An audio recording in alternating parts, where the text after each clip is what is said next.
Welcome, Mo. Welcome, everybody. Thanks for tuning in today to the Elohim Ali channel. Today's topic is justice or what? That's justice or what? And we have today, of course, Elohim Ali. We got the good brother Black Supreme. Peace, peace. We got my brother Hakeem. And we got the queen Nasira. Hello. How y'all doing? What's going on? What's going on? Righteous. Right. So we're gonna get right into it today, all right? We're gonna get right into it. So everybody just go ahead around, you know what I'm saying, giving your name again. Welcome everybody tuning in today to the Elohim Ali channel.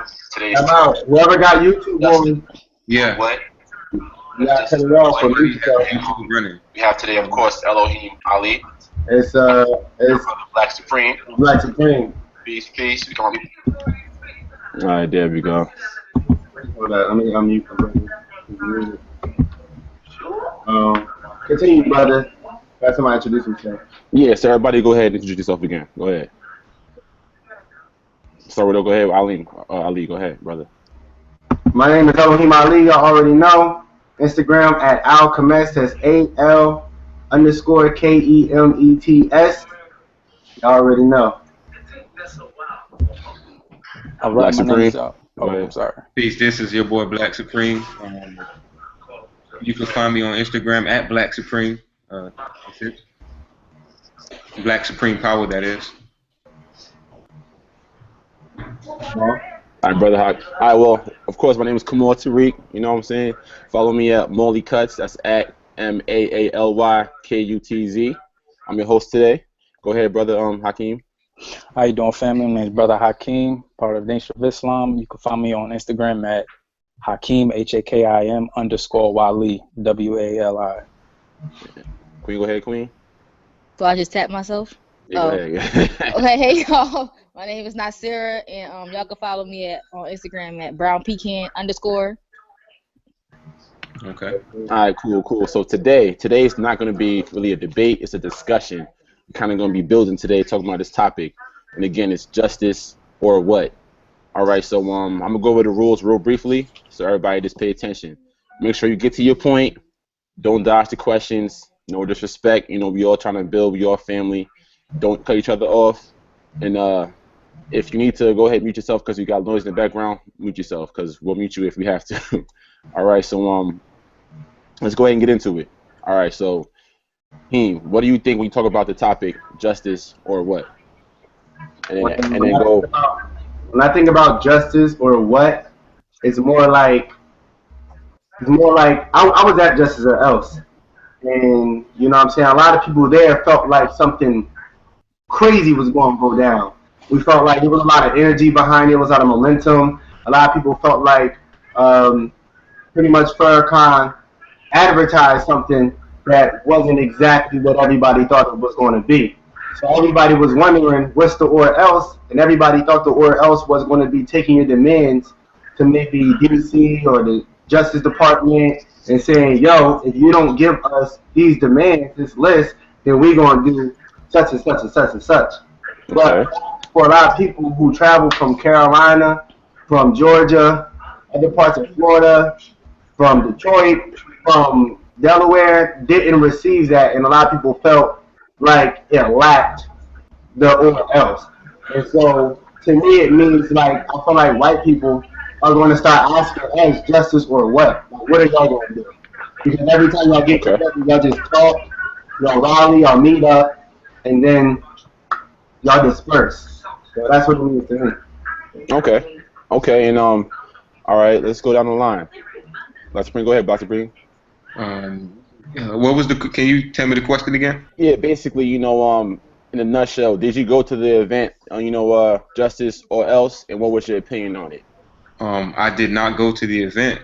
And before I say my opinion, I want to say I appreciate the black power that was there. I appreciate the coming together of people. So I'm not bashing it when I say this. Because a lot of people going to think I'm bashing it. But I felt like it leaves you scratching your head what was accomplished. You know what I'm saying? Like Elohim said, it's supposed to be justice or else. When you're talking about justice or else, you're bringing alternatives and you letting people know, well, if you don't give me this right here, then these are the repercussions, or this is going to happen. Okay. I didn't get that. I didn't get that message out of the Million Man Okay. March. So you kind of feel like you're unsure of like the end or result of that. That's what it Of get. that. I'm not. Okay. I'm not gonna knock him and say it wasn't about that, but it didn't give me that message. So I'm unsure about that. I can't say that that's what it was about. All right, Queen. So what's your opinion on the whole event? Did you go to it, and what was your your whole idea on it at first? No, I wasn't able to go. I wanted to go, but I couldn't. But I watched the whole thing on TV over and over again, and I felt like the event accomplished what it was set out to accomplish. I mean, I don't know what you guys were expecting from a march, but in the past, marches have been, a march. It's what you do after the march that's the most important. And Minister Louis Farrakhan repeated that over and over again, and that's why the day after the march, there were things, meetings and things trying to put things in place. And you guys said justice or what? He told you, Mr. First Lucan didn't hide, didn't say anything. He told you what the or what was. He said the or what was God. So if you guys weren't, happy with, that statement, then I don't know what you were there for to begin with, or like I don't know what you were looking for. But he told you Okay. there wasn't for you to be expecting something, and he physically told you what it was. I don't know what the misconception is Okay. going on. All right. Well, that's a very good idea right there. I like that. Let's go ahead and get everybody's opinion first, then we can go ahead and answer that. Okay, Okay. Hakeem. So Hakeem, brother, did you go to the event, and what was your whole opinion on that though? Yes, sir. I definitely I'm sorry. Yes, sir. I definitely did go to the event, and like Sister said, the minister did give the demands what we were looking for, because one thing he was saying was that a lot of us don't even know what justice is to even say justice or else. Some of us thought that justice was them taking down the Confederate flag, but that's not justice at all. Facts. Okay. But the or else, like she said, is with God, but we are the or else, right? To build up for getting to the 20th anniversary of the Million Man March, there was local organizing LOCs, local organizing committees all around the country. And the minister said at the march, he said, after you leave, go back to your LOCs, because this is the beginning of a movement. And the first thing that we're implementing from this is to boycott Christmas and that whole Black Friday spending era. Why? Because that's where the country makes its bottom dollar, right? Okay. So brother, just to bring this full circle, because I do see what you're saying. Mhm. If you could sum up what the or else was that Farrakhan was speaking, because Queen Nas said that the or else was God, and then Yes. Brother Ali and Black Supreme kind of said they really didn't see what the or else was. What would you say the or else was?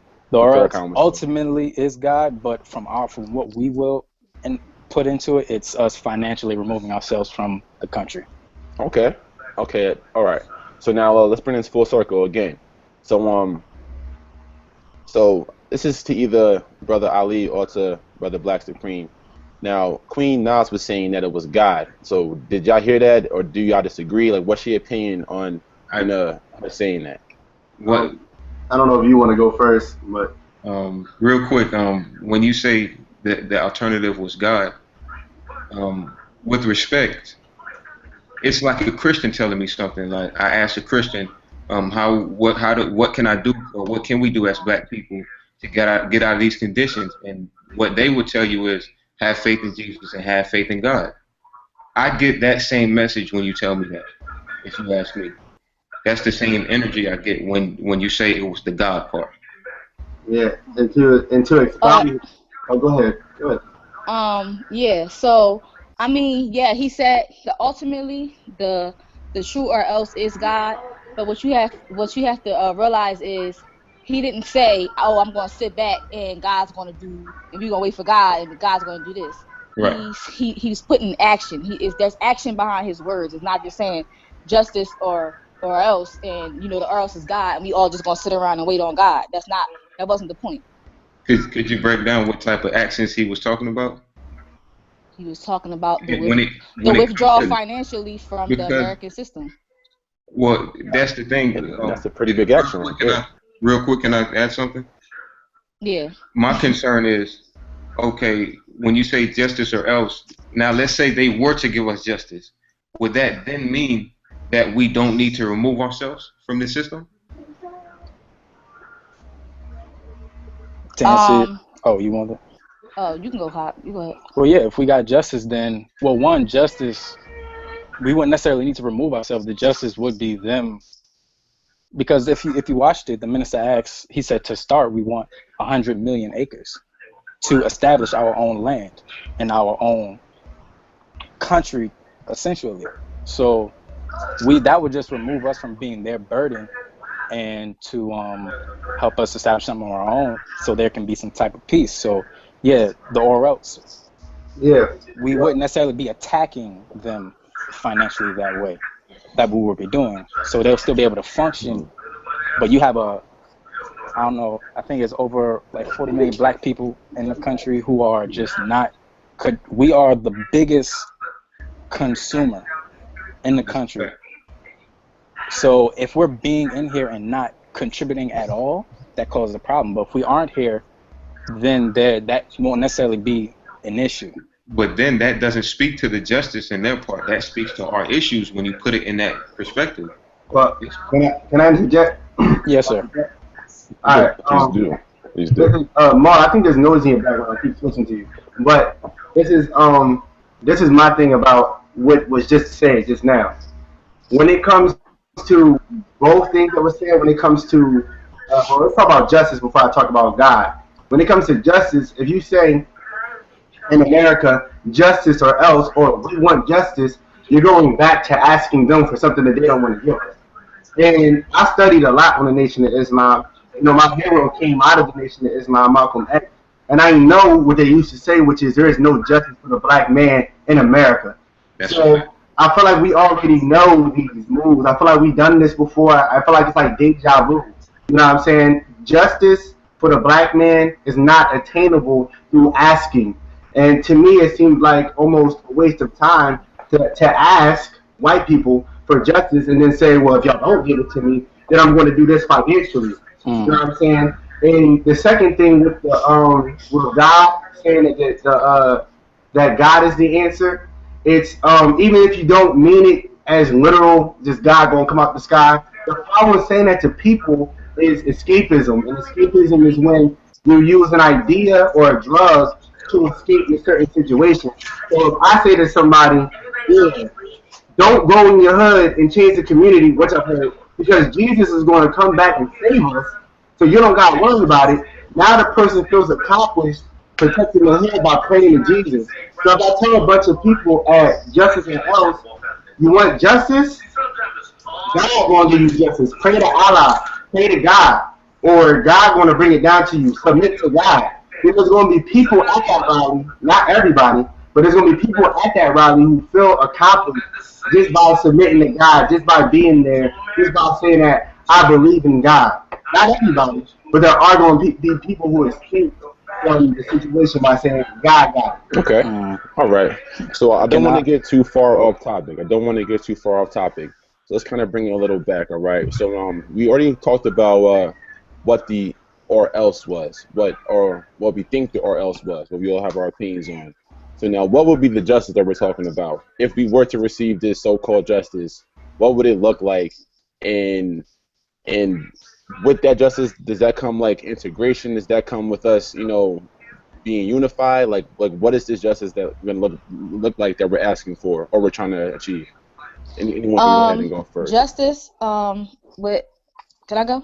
Oh. Yeah. Okay. Yeah. Justice is pretty much black people ruling and governing and doing for themselves and not depending on this white supreme nation that we currently have succumbed to right now. That's basically what the whole point of the Nation of Islam. That's why it's called the Nation of Islam, because it's ultimately going to be a nation, literally. No doubt. I mean, he's doing something. Hakeem, what about you? Me? Oh, yes, sir. To basically, yeah, the justice that we are ultimately looking for is land. Land, because the person with the most land wins. That's one thing on this that can't be produced is the earth. You're gonna run out of it at some point. And so we need land in order to provide for ourselves, in order to work, in order to make our own foods. Food that we're eating is kind of killing us. So we want the land in order to establish our own government and system. Because we have issues as Black people that nobody can deal with but us, and we have to first correct ourselves before we can even think about helping our union with other people. We gotta first learn to love ourselves first. So we need to be secluded with each other for a period of time in order to fix that. Now, I agree with that wholeheartedly. Everything you just said about land, everything. But the one problem with Nation of Islam and land is if your goal is to unite all Black people, and you already on your nation it says Islam, there's already a disconnect. You know what I'm saying? It don't help. You know what I'm saying? So the Nation of Islam is building, is trying to get land for the people. I think the most humble thing that the Nation of Islam can do is help to create a separate nation that's all about everybody. You know what I'm saying? Because when you say the Nation of Islam, it's not only exclusive to people outside of their religion who do not want to submit to Allah, but it's also inclusive to people who are outside of the African genotype who say that I'm Muslim. So you know what I'm saying? Who say I let Hold on, just let me finish real quick. No, I know. I didn't mean to cut him off. And so what I'm saying is that if we're really about this building a nation, I feel like the best thing to do is to get all the leaders from all over the place, other than the minister, who do not have religious ties and biases, and form them together, and then we can get a land. But nobody's going to want to come to a land that says the nation that's ran by the Nation of Islam if they're not a Muslim, or if they don't believe in it. Okay, so again, we don't want to go too left. So we heard what you said, Nas, about land, and that's being your form of justice, owning stuff, us being self-reliant. But you haven't really give us in Black Supreme. You really haven't given us your idea of what justice would be like, because we're talking about justice or else. You know what I mean? So we know that or else is what we talked about. But what's the justice? What would that be? And would you want to integrate or do you believe that we can achieve justice in this country? And that's really to everybody, really. That's really to everybody. Who's going first? Oh, I just taught you to go Black Supreme. Yeah, you can go. When it comes to justice, first of all, I never a coyote doesn't ask a lion for justice. All right. That being said, I don't think you can go to your oppressor, your enemy, and not ask but beg for justice, because they're the ones that are implementing a lot of the things that we have going on, from the police brutality, from the fact that we don't have our own land and things of this nature. So if you ask me what justice is, justice would be arresting all these fucking cops that's killing us. Justice would be, you know what I'm saying, stop doing the shit that's going on, which is not going to happen. You know what I'm saying? These Caucasoids are not going to stop doing what they're doing. So when we speak about justice, the main important thing to me is the genocide that's being committed against us. And to change that, we can't ask him. We can't beg him for anything. We can't ask the white man for anything. We must be able to establish our own things. We must be able to break free on our own. Somewhere along the line, we lost our warrior spirits. We were warriors. So just to answer that, man, true justice to me is not asking your oppressor. So it's either you taking it or they giving it. So in a nutshell, then you kind of think that. Can I just respond to brother real quick? Yeah. Me too. Yeah. Okay, well go ahead, Op. All right. Yeah. So I'm sorry for cutting you off, brother. You good. Yes, sir. Brother, I was just give you a scenario, right? Well, because I heard something that you had said and the other brother Elohim had said earlier as well, regarding to asking your oppressor for freedom. Right. When you were younger, right, and you did something, your mother said, if you do this again, or I'm gonna give you yada yada yada, right? Mm-hmm. She wasn't asking you, she was threatening you. That's what just or else is. This is a threat, not asking. It's just customary that you give them that chance. The minister said it at the march. He said, we know they're not going to give us justice. He said, but this is just customary for what you would do. But the march really should have been called, he said, was just or else, because this is what we're going to do anyway, because we know you're not going to do such and such. So what we are going to do is this. Okay. So no, it wasn't us asking the United States government, oh, please help, we need, no, it wasn't that. It was we already know what you're not going to do, so this is what's going to happen. Because that's something that people really have a big problem of. We do have a problem of feeling like we're asking too much of people who are oppressing us. But I think Brother Eam has something to say. Is that right? Oh, I just wanted to say that if that was the case, it should have been made plain. This is my problem with the whole thing. I watched a lot of Farakhan speeches, like before the Justice or Else. And you know what I'm saying? Because I'm not biased. I'll sit here and watch somebody, even if I don't agree, I'm going to watch it because it's informative. Mm-hmm. And he said a lot of things that sounded like we were asking. And the reason why I said he said things that sounded about, you're right, later on he said hurricanes and stuff, but prior to saying God and hurricanes is the or else and economic, he was saying stuff like, bring your bravest. Don't bring somebody if they're not brave. We want you strong. We want your warriors. When you're talking like that, you're invoking a certain, if they don't give us what we want, they're going to pay for it. You know what I'm saying? Physically, not economically. He ain't say bring your, you know what I'm saying, your wallets. He ain't say bring, you know what I'm saying? He said don't only bring the strong, only bring the warriors.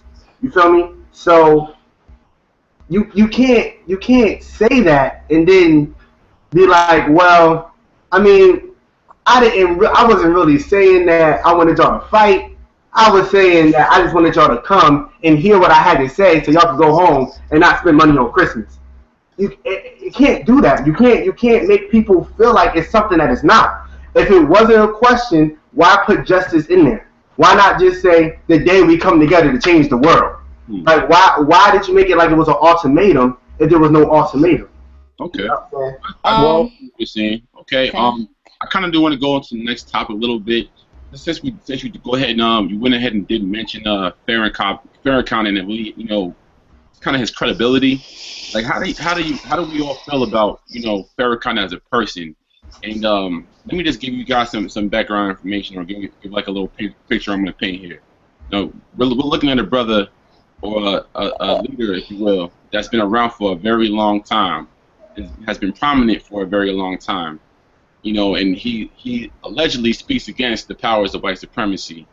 And some things he does are questionable. I'm not going to go into it because I'm just the mediator. But I want to know if what's your opinion on Farakhan's credibility as a black leader and someone who seems to have carved his own niche in the white supremacy society or agenda, if you will. Nas been trying to talk for a while. Well. No, well, I mean, I wanted to talk about the other issue, but oh, sorry. Well, all right. Well, how about this? Go ahead and say your past message, and you go to the next one too. All right. Well, when you was talking about the whole justice thing, he was saying he want his warriors and all that. If we go to war with white supremacy in the condition that we're in right now, there's no way that we're going to succeed. People have to be educated. People have to be prepared. And that's why he was calling for the 10,000 fearless. He needs the 10,000 fearless to come in and, stop us killing each other, because we're going to need each other in this ultimate war. You know what I'm saying? So that's why he was calling for he's calling for the 10,000 fearless for us personally.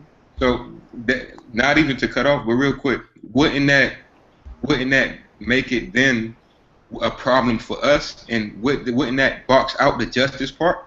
Because when we talk about justice, we're talking about what's being implemented on us.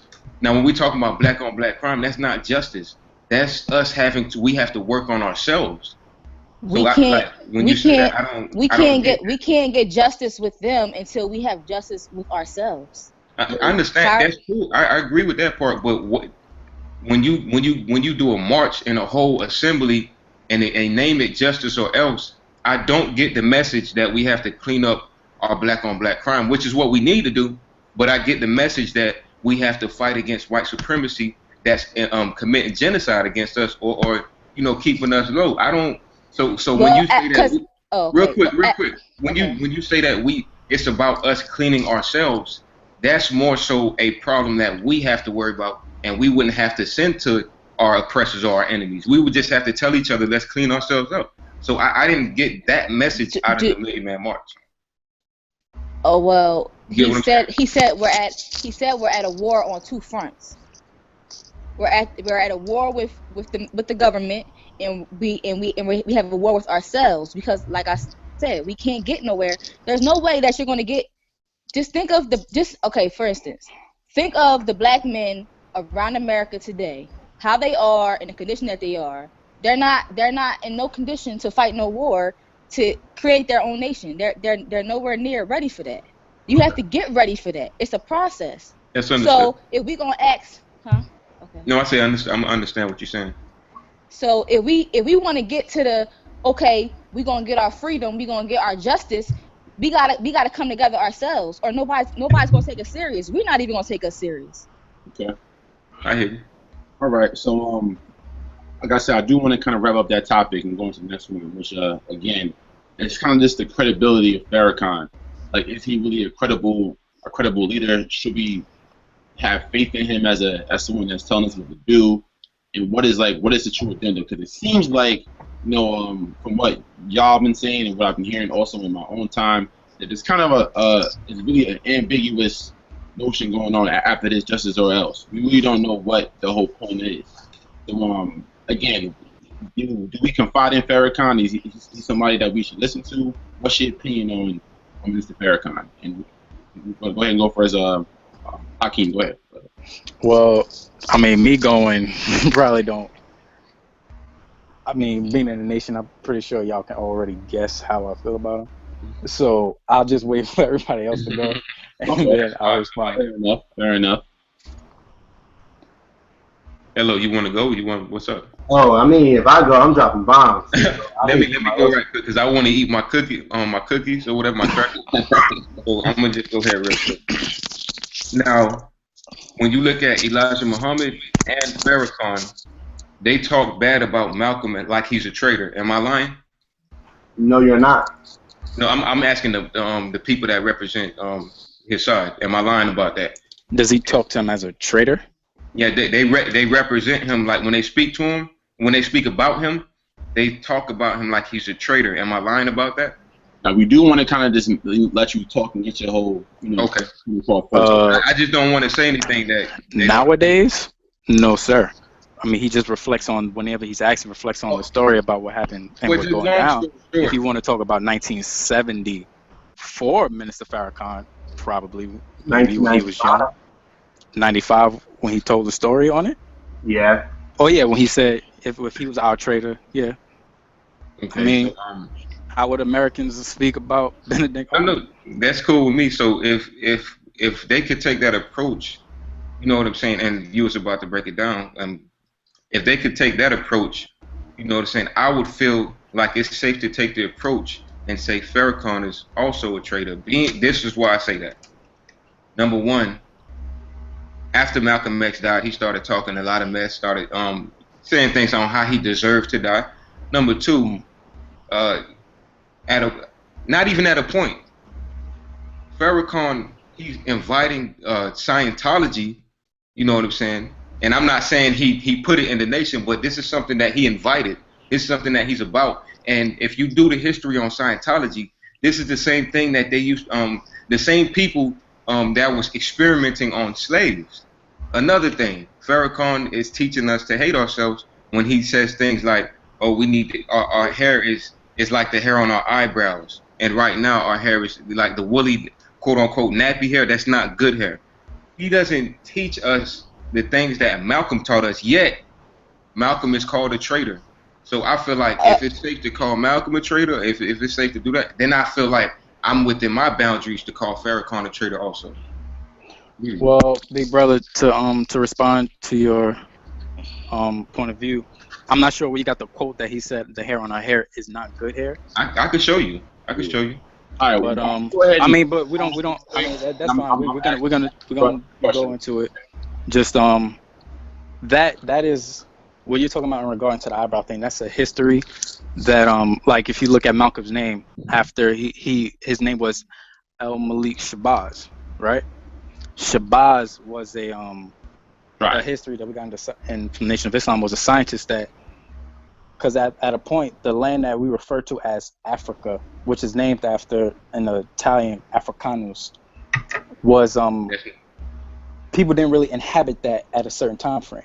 So Shabazz wanted to have everybody speak one dialect and make a stronger, firmer people. So he brought them into that area, right? And then that area, because it was a harsh climate, that's what got our hair the way it is. So again, we do want to stay on topic. So yes, sir. What you're saying, but the question really is, is Farakhan a credible leader, and do we trust what he's saying? And just to go to bring back what Black Supreme was saying is, how do you feel about the Nation of Islam? What Farakhan kind of runs and kind of is like supreme over at this time. Adopting Scientology into his school of thought. Like, what's your opinion on that for anyone who wants to speak on that? I would just like to say that before I say anything I say, this is not, I'm not here to batter any black man. So, even when I talk about Obama, I'm not here to batter any black man. I'm just here to say why I do or do not trust somebody. I do not trust Farakhan. The reason I do not trust Farakhan is because Farakhan, the Nation of Islam has fallen. We all know that. It's fallen. And, I mean, you can say it's on a rise again, I guess, if you're in the nation. I think it still is in this period of fall. And during this period, Farakhan knows that Elijah Muhammad, or the Honorable Elijah Muhammad, did not want white people in the nation, did not want white religion in the nation. Farakhan has openly invited Scientology, which was made by a science fiction writer who was racist and wanted to take advantage over white economics and white people by taking money from them, because he said, if you really want to make money, you make your own religion. Then he went to Africa, to South Africa, to experiment on Africans by using dianetics. Farakhan is not an idiot. Farakhan is very intelligent. He knows all of that. So the fact that he will feel comfortable to take this Scientology, this man, bring him into the nation, then give y'all jobs dealing with Scientology, I have to ask the question, if he will do this in front of our face, what will the man do behind our back? It is a logical question, and it makes sense.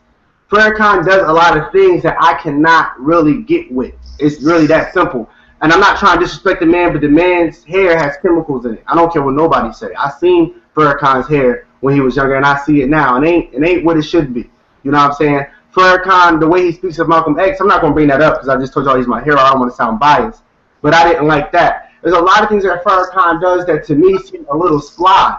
And the Justice or Else thing, I don't know. He had the man introduce him before he went as a representation of Jesus Christ. I don't know. It doesn't sit right for me. You know what I'm saying? Things like that don't sit right for me. To tell everybody the or else is God. He knows better than that. He's been here longer than all of us. He's over 80. He knows this is a cycle that he's repeating right now. So these are some of the small reasons, like I'm not going to lecture. These are some of the small reasons why I do not trust the minister. All right, so we got Brother Black Supreme's idea, Brother Heem's idea. We pretty much got yours, Hakeem. So Queen Nas, what's your whole opinion on Mr. Farakhan? Do you think he's trustworthy, or like basically what's your whole idea on him? For number one, Minister Louis Farrakhan is very trustworthy.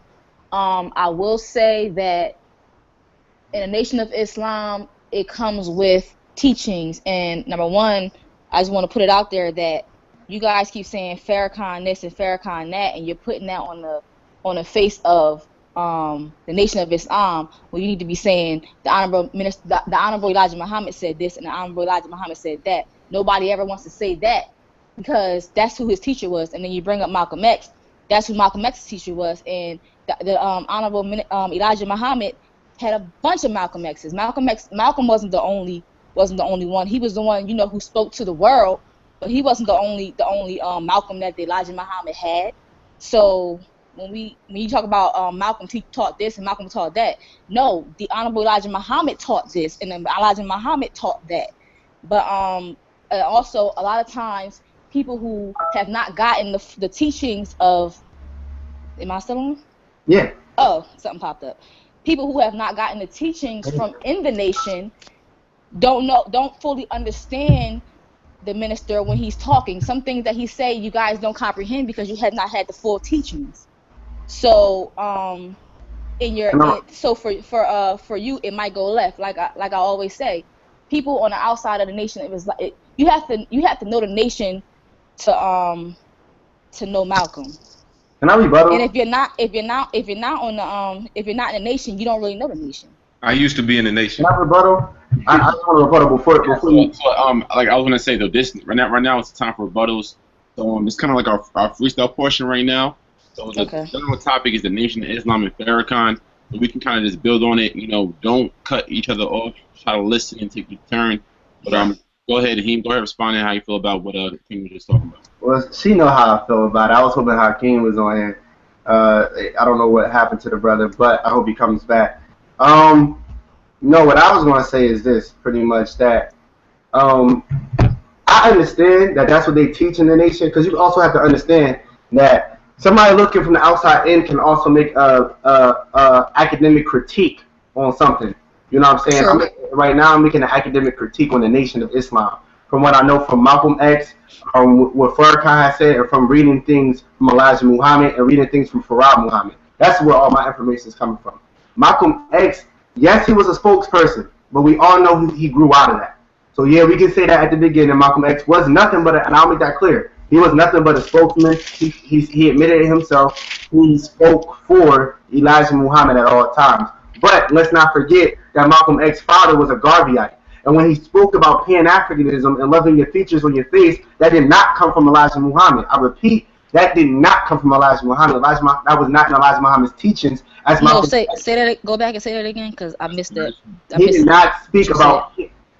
When Malcolm X spoke about Pan-Africanism, loving your wide nose and your big lips, this did not come from Elijah Muhammad, which Malcolm X stated, because Elijah Muhammad did not believe in Pan-Africanism. He did not even believe that he didn't even believe that you should call yourself African, as you know well. So everything did not come from Malcolm X's whole life was not Elijah Muhammad. Elijah Muhammad put him back on track from what his father was giving him as a child before his father was killed by the KKK. But Malcolm X grew to be much more than that. And when we talk about Farakhan, my point is the reason why I don't say. Do you know? Can I ask you? Oh, sorry. One more thing. The reason why I don't say Elijah said when I talk about Farakhan is because Farakhan has done a lot of things Elijah Muhammad wrote down that he does not approve of. And one of them being is Scientology. Elijah Muhammad never ever said, he actually said the exact opposite. You can bring in white people and white people's newfound religion in the Nation of Islam. He has never said nothing like that. I've read a lot of Elijah Muhammad from Shams Sadim, one of my closest friends. And he has never said nothing like that. He said the opposite. The opposition of a lot of things that Farakhan is doing. So, of course, when I talk about Farakhan, I can't say through Elijah, because I really think Farakhan is doing a lot of things that Elijah Muhammad wouldn't approve of. And I had no problem of growing past the person who raised you, but you shouldn't still call it the Nation of Islam if you're turning into something completely new. Make your own stuff up and then rename it. So let me ask you this question. If Malcolm X grew past the Nation of Islam and the Honorable Elijah Muhammad, why is it that he wrote a letter to the Honorable Elijah Muhammad trying to get back into the nation before he died? You know, the letter that you're talking about wasn't written the day before he died or a week before he died. I didn't say it was written the day before he died. I didn't say it was right before he died. I didn't say that. Yeah, I'm just making it clear for the viewers. I'm not coming at you. The letter was written in between the time Malcolm was out. But Malcolm wasn't going to come back to the Nation of Islam before he died. He wanted to come back at first because Malcolm, you know what I'm saying, had a lot of enemies as soon as he left the nation. The nation, what I will say, the historical nation that I love, protected its own. And when Malcolm left the nation, he was very unprotected. And he knew that. Not just from the Nation of Islam, from the FBI, from other people that had quarrels with, from the KKK, from the Nazis. There was a lot of enemies that Malcolm X made while in the Nation of Islam. But I will further say that he wasn't trying to come back to the Nation of Islam because he was creating a nation of united Negroes. A nation of united Negroes, which is more powerful than a nation of Islam or a nation of Christendom or a nation of whatever religion you can think of. He was creating a nation of united Negroes. And he was going to do it with Martin Luther King. And that's one of the main reasons why he was assassinated. That is the main reason why he was assassinated. So to me, that's growing out of the Nation of Islam. The Nation of Islam gave Malcolm X discipline. They brought him back into the light. And I will always commend the Nation of Islam for that. But to me, Malcolm X grew past it and couldn't stand to be in it anymore, in my opinion. Now, so I want to. Okay, so you keep saying grow past it. Okay, so the Honorable Elijah Muhammad once said, he said, greater things that you would do that I do. Meaning, you will one day take the wisdom that I give you and you will take it to greater heights when I am gone. Yes. So it's not about, you keep saying he outgrew. Everybody's that's the whole way of life. Everybody evolves and everybody grows. I agree. So you keep saying he outgrew the Nation of Islam. I forgot to click on. When we get to our the state of being in which I'm trying not to get too off topic, but I just gotta say this one little part. Mm-hmm. When we get to the state of being in which we as a people are the beings that God created us to be, the Nation of Islam, it won't be the nation, it will be us as the people. So, question. Here's the problem with that. This is what religion does all the time. In every religion, it says that you will grow past your prophet or your Messiah. Cool, I've seen it in almost every religion. The problem with religion, though, is it traps you. You can never really know when you go past your Messiah or your prophet. You know what I'm saying? Because if somebody in the mosque was to say he might have grew past Elijah Muhammad, there might be somebody in the Nation of Islam right now who knows more than Elijah Muhammad and knows more than Farakhan Muhammad. But if he says it or if he tries to act like he does, he will be pushed out of the community and he will be bashed. Because religion, though religion might tell you to aim for the sky, it keeps you with a glass ceiling. And if you actually try to reach for the sky and go there, they will stop you and say, hey, whoa. You are not the Messiah. You are not the prophet. He's the last messenger. He's the last this. And so we can't ever have a new prophet if he was the last. We can't ever have a new Christ if the Christ died on the cross.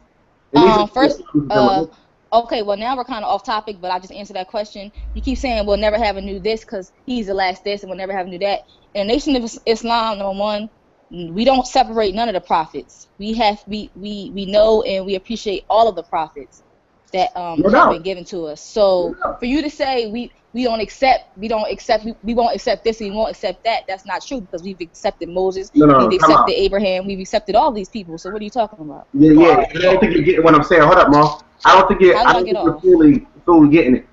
You're talking about past prophets. I'm saying there's going to be new prophets, new messiahs. If you give yourself the title, I am the last messenger, or if you say to your followers, after me there shall be no more, and the next that come is the Antichrist or the devil. Now I'm talking about Christianity. I was talking about Islam, Nation of Islam, when I said the last messenger, and Christianity says, after me there shall be no more. If you say that to your followers, they're going to think the next person who comes as the prophet of the community, as the Messiah for the community, is the Antichrist or is a false prophet because you called yourself the last. So when Malcolm X started growing past Elijah Muhammad, in my opinion, he started to, people said, look, he thinks he's better than Elijah Muhammad. Malcolm X trying to take your spot. And this was going on, and Farakhan admitted it, that people were saying that. That was going on because Elijah called himself the last messenger. If he did not call himself that, there would have been more room for another messenger to come and take his spot. But I know everybody else wants to talk. But I'm sorry, I got my phone and I'm dying, brothers. I'm sorry. What was the question? Yeah, so basically we're talking about the kind of just building. We're no longer on the same topic. We're talking about the credibility of really Farakhan Oh, we're still on it. I would say that the whole nation of Islam, and I'm gonna Yes. give my piece for a second because I'm no longer mediating. I'm gonna give my point of view. When it comes to Farrakhan, the nation of Islam, it seems like it's kind of just no different than some kind of super Baptist church. Like it's kind of like Farrakhan's is just like the new Al Sharpton, and I say this for a reason. You look at Farrakhan, it seems like he's so much in the media and he's so much in the forefront and he's doing things with those with those in the white supremacy structure like the Scientologists. It's like he's kind of just feeding on the masses. He has us out here in this event called Justice or Else, and we kind of don't really know what the or else is. The or else is it God? Is it us just rioting? But whatever it is, he's not really giving you what the or else is. You know what I'm saying? So like I really want y'all to kind of focus on that and tell me how Farrakhan, or tell us how Farrakhan is different from an Al Sharpton or from just any old Negro just trying to just put any black elite trying to just put the masses at calm while things are going crazy. Well, all right. Well, Go ahead. No, Brett, go ahead. You ain't been here in a month. Go ahead. Okay, yes, sir. Appreciate it. To go into the whole Scientology thing, in regards to that, the minister he didn't direct us to Scientology to become Scientologists, or, as brother was saying, to allow white people into the Nation of Islam. He saw a technique in it called dianetics that brother referred to that could help you basically understand why certain things that happen to you in your life, how they affect you and your outlook on other things. I'm happy you said that, brother, because you said dianetics. So dianetics was founded by, I believe, a white man named L. Ron Hubbard. Yeah. And so you might want to go ahead and Google House of Consciousness dianetics and see what happens, see what's going on with that. Right. And I know all about L. Ron Hubbard. So to just bring it full circle, what that was founded for was for him to conquer South Africa and implement brainwashing against Africans. He used that to see how we were thinking, because he was saying that we were, in his quotes he have in his books, in his publications, written from his own self, saying that Africans are the most unruly, uncivilized, and people you can't train them, unskilled workers. Mm-hmm. He used dianetics to basically to brainwash us, to see how we think, to get us to adhere to their own colonialism in South Africa. So now we know that's the truth. This is what he said in his own books, and that Farrakhan is now doing and using what a man who doesn't like Africans and Africans alike, and thinks that we're crazy, or thinks that we're unruly, that we need to be brainwashed. Why are we still following Farrakhan? Is it because we don't know that, or is it because we just love him so much and we want to feel good about what he's saying? Well, I can't comment into somebody who's going into Scientology and taking that as a faith. That's one thing. Dianetics as a technique isn't brainwashing, because it's not giving you any ideas. All it is doing is allowing you to fully remember certain things that you've gone through. There's people, for instance, right? I know one brother who was a teacher, and he had a student who was brother was homosexual. The brother could not remember himself being between the ages of 5 and 7. He could not remember it at all. Why? Because his mind had completely blocked it out, because he was molested a couple of times. Dianetics can help him remember that. Did you know? So that's all it is. I'm sorry, brother. Did you know that there was an actual Supreme Court decision that was showing that that there's no scientific data that shows that dianetics actually works, and that is actually just kind of just hearsay and case by case basis? Well, that can be fine. Those who I've known who have done it have what's the word? What's the word? I mean, let me ask the brother a question, because this is my thing about Dianetics, and this is to no means to try to attack y'all for using it. If y'all like Dianetics, go ahead. I'm just gonna give y'all, you know what I'm saying, from my perspective. If there's a white man who was a known racist who created a religion called Scientology, so let's put that aside, But then he creates a tool called dianetics, and he uses it on South Africans in order to repair them, right? To repair their brains because they're Africans and they're unorderly and they're crazy because they're Africans. And in the future, right, somehow Scientology finds a way to give it to the most pro-black religious organization America has ever seen. Gives it to the Nation of Islam. And then tells them it's there to clean your brain, which is, by definition, brain washing. If somebody cleans your brain, they are brain washing you. So it doesn't seem a little suspicious that a racist man who created Dianetics to brainwash or clean the brains of Africans somehow got the same tool device inside of the most pro-black radical religious organization in America. It doesn't seem a little suspicious. Little red flags. Well, you're saying brainwash, and when you brainwash them, you basically are giving them an idea that you want them to believe, right? No. So, let me clarify that. Just to clarify that, because a lot of people do that. That's why people start saying, "No, your brain dirty." Yeah. That's wrong. It's wrong for people to say that, because when you're brainwashed, what they're doing is they're washing whatever was there. So then they may put whatever they want there instead. So right. So you're saying we're being brainwashed. What are we being brainwashed to believe if Dianetics is doing that?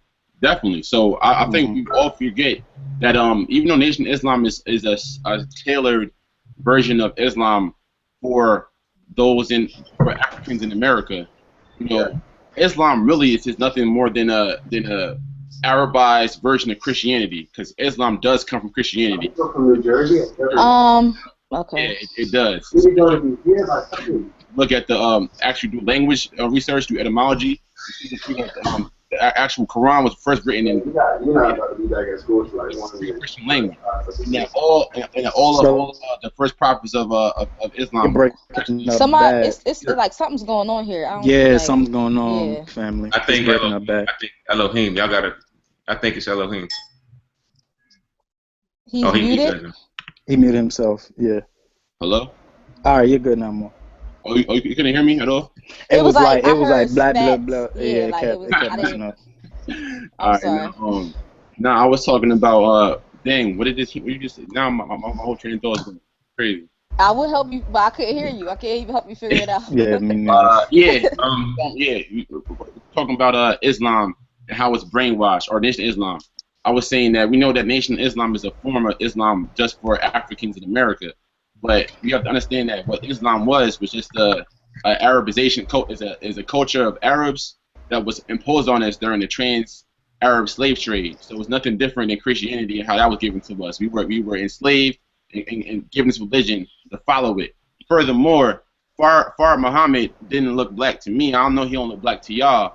And even Farakhan looked like he tries his hardest to not be black, and then and then both of them that our skin and our hair are remnants of our original sin. Master Fard Muhammad's father was jet black. Well, he didn't look jet black, and also his words don't promote jet black. Let's do this. Hold on, brother. Let's clarify. Okay, my bad. Fard Muhammad literally says, and Farakhan says that our features, our blackness, our hair, our nose, are remnants of our original sin. That we have these because we bear our original sin. So that's nothing like that is pro-African or pro-black. Have you seen things like that? Can I say something? Yeah. I question the credibility of the whole, the whole teachings, because when it comes to Fard Muhammad, this guy was a known con artist. He went to jail under plenty different aliases, and one of the things that Islam likes to teach us is that when you look in Revelation and it says, "I come like a thief," that was referring to why Fard Muhammad had to come to us in that complexion, and because our people wouldn't receive us, and also he would be able to move smoother or something like that. Now, to me, I can't accept that. To me, that's a form of self-hate. And even another thing, again, you see Farakhan continuing to teach or preach that self-hate, which the brother was breaking down what Farakhan broke down. He said how our hair is woolly or whatever is like this due to certain conditions. He said our hair's not supposed to be like this.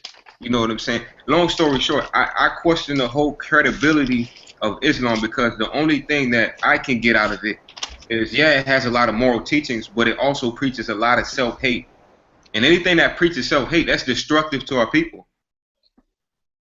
Exactly. So Did he ever? Did he? How is he teaching self-hate? He didn't say I hate black people with kinky hair. No, he never no. said. What he's saying For is, instance, if I this is a when I tell Wait, someone, whoa, well, there's mad people talking. yeah, whoa. let me respond to that.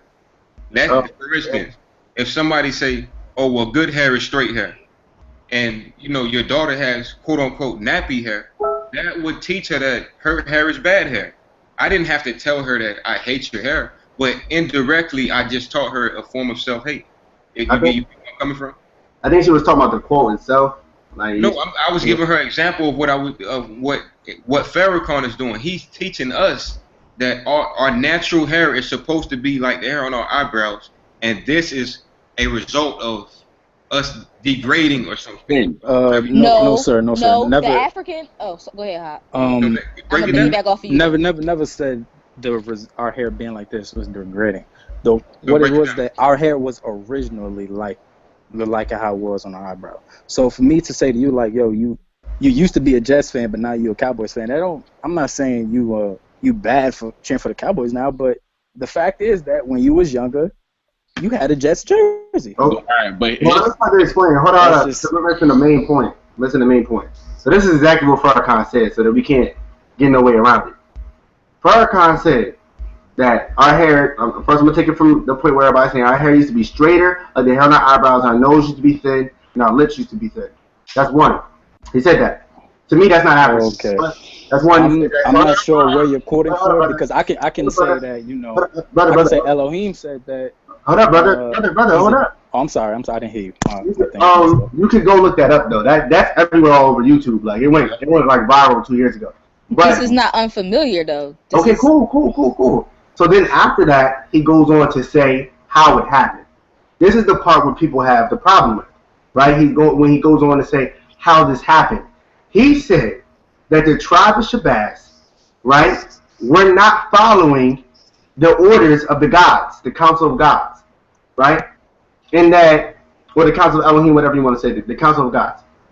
And as punishment for not following their directions, they pushed us out, right? They pushed us out of our land into Africa, into the wilderness of Africa, right?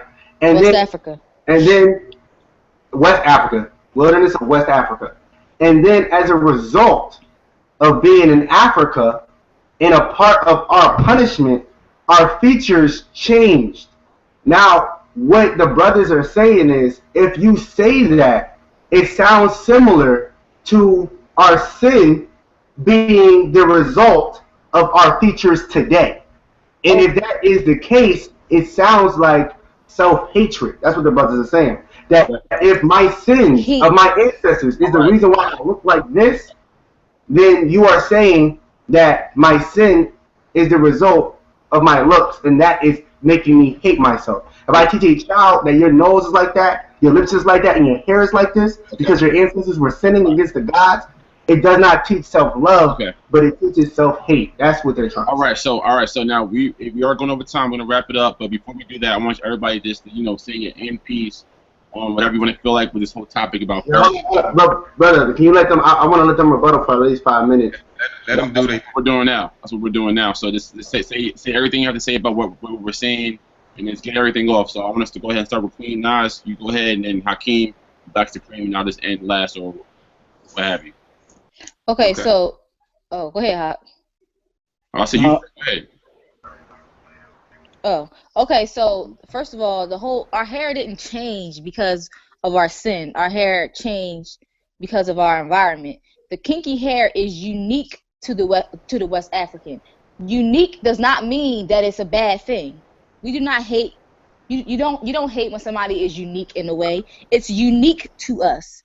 And we went and we lived a hard life in the jungle, and we became a harder, stronger people. That's why we were the go-to people for slaves, because we were the ones who were able to survive that.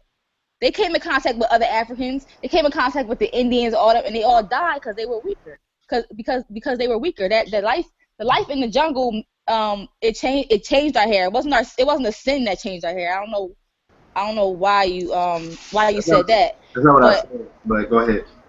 You said that we went to the jungle because of our sin and our falling out with the gods and go ahead, my fault, Queen. I'll explain what I said later. Go ahead, my fault.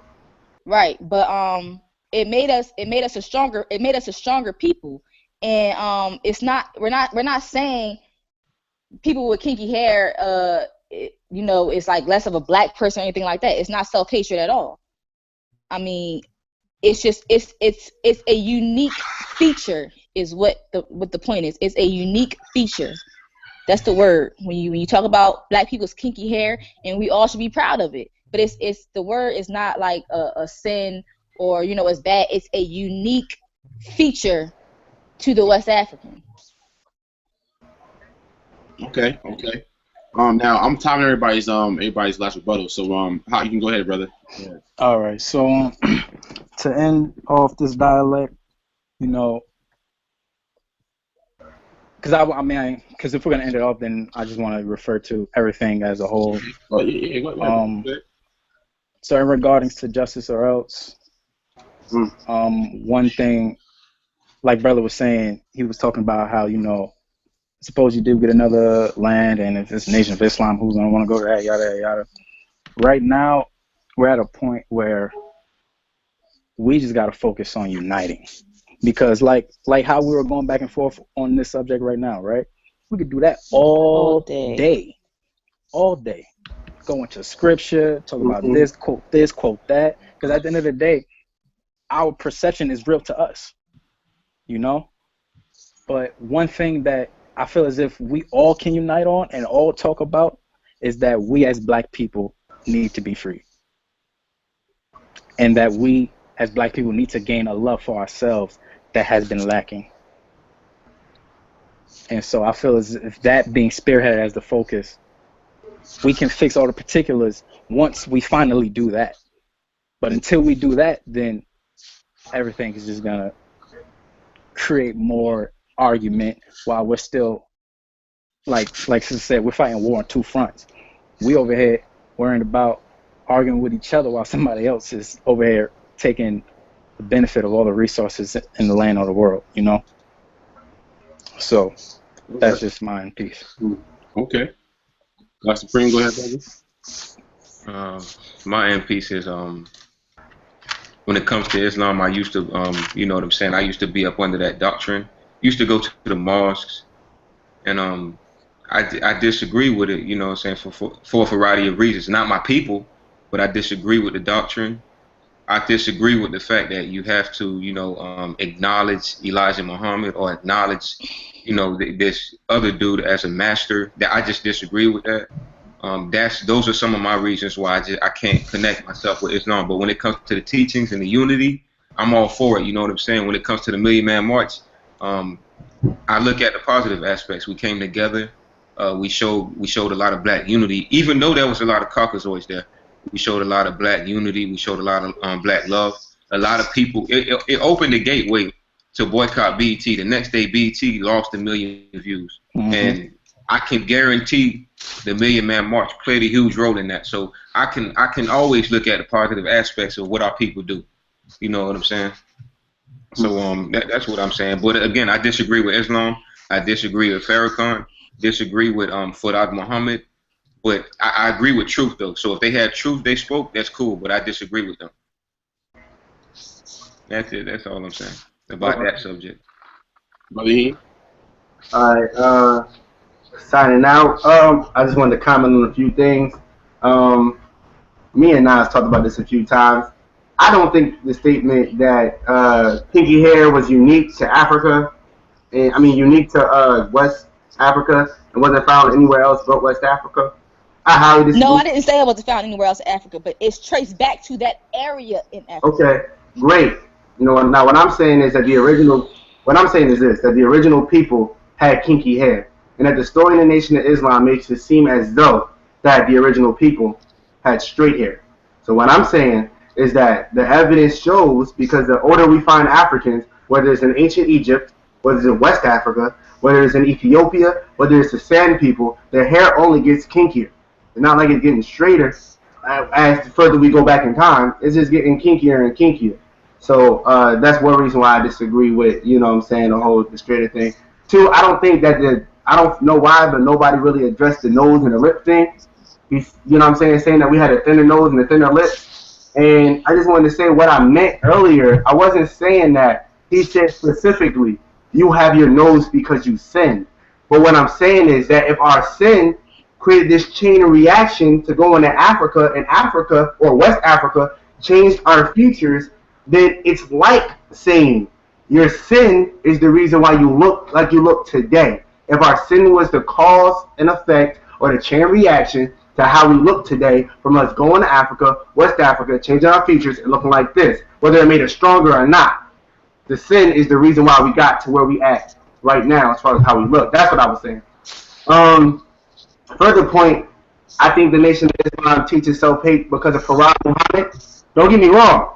Farad Muhammad actually taught a lot of true stuff. I read a lot of his work. Very intelligent man. But it doesn't take away the fact that when I tell a Christian, don't hang up a white Jesus, I'm not saying it because I think Jesus even exists, because I personally don't. But when you hang up a white Jesus, you are giving the image of a white deity to a child or to yourself, and you're making them identify godliness with whiteness and straight hair and pointy noses and thin lips. Farad Muhammad is God in the person in the Nation of Islam, and this is what is told to black children. So if I see the first representation of God in the person, he has pale skin, sharp, pointy nose, and small lips and straight hair, it is almost the equivalent. It might be a little worse, because we know Farad existed.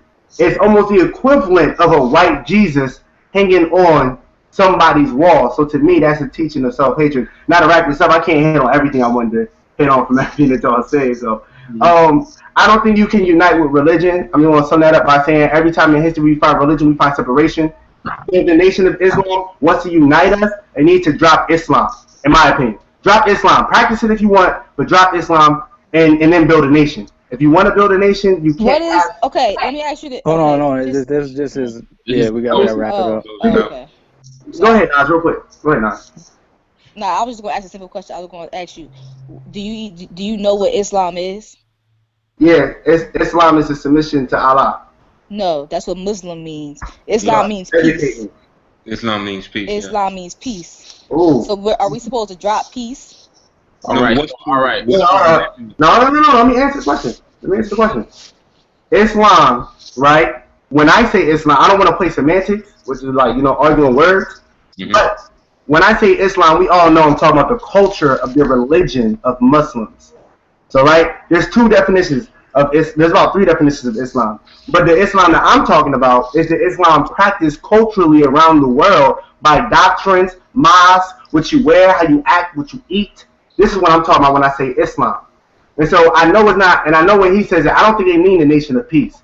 Maybe that's what they mean, but I don't think that's what they mean, it's the nation of peace. I think they're talking about a culture that comes from the Quran and comes from the Arabs. That's what I take when somebody says Islam. Now, the further go on, me and you can talk one-on-one now, but yeah, well, we can, but we gotta do another show. I'm just do my closing piece.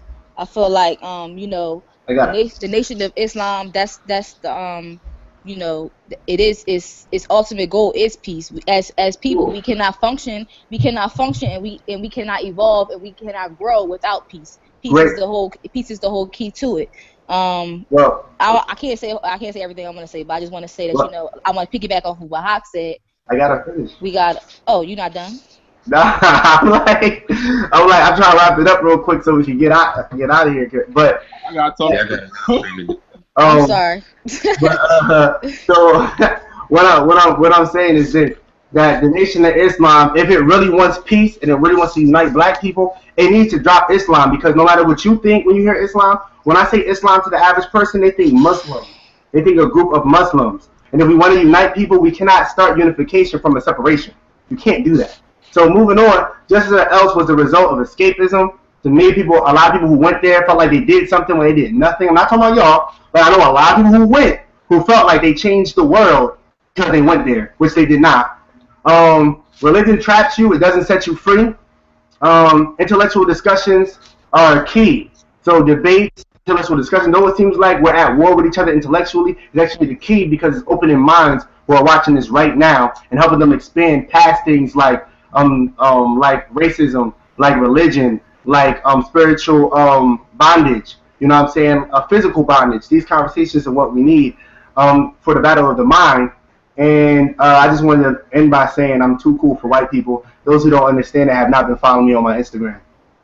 That's my closing. Okay. Okay, great. All right. So I think we all got a chance to give our closing pieces. She didn't get the guy didn't get to finish. Oh, you didn't. Go ahead. Who? Me? You was done, right? Oh yeah, I'm good. I don't want to keep us going. Yeah, two of them. If I keep going, it's gonna be forever. So I'm feel gonna just end it. We're gonna have another show, Nas. We're gonna do this again. Hey, All right. Well, I just wanted to say closing. I'm gonna keep it super brief. I just wanted to say, bring up some very interesting points about Islam, as a whole. I know we're talking about religion, and religion really does, separate us. And I want to ask, well, this is plant the seed in our Muslim brothers' mind. We know that that the Prophet Muhammad didn't even speak Arabic. So how did Gabriel come give him a book or give him knowledge in a language he didn't speak, read or write?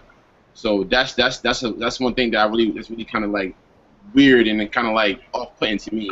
But nevertheless, I really do feel like justice or else was actually a really good thing to have, because most of us don't even have the information. Most of us don't even know about what's going on. Even if Farakhan isn't the most trustworthy person, us being there, I know Polite was there, House of Conscience was there, Umar Johnson was there. People were there. People was deep there treating our sheet. It was a great place to network and meet. And as long as we're doing things to unify and to come together, those are steps that we're moving forward. So no doubt. All right, everybody. I want to say thank everybody for participating today. I want to thank all of y'all, especially the mediator, for being 6'6" and keeping control of the situation. I'm my best. Please, everybody, peace and hotep and blessings. Do not exit right now. I'm about to stop broadcasting, but it doesn't mean I'm closing y'all out. But to the viewers, peace, hotep. I don't know if everybody wants to say bye or peace or whatever, but we are out.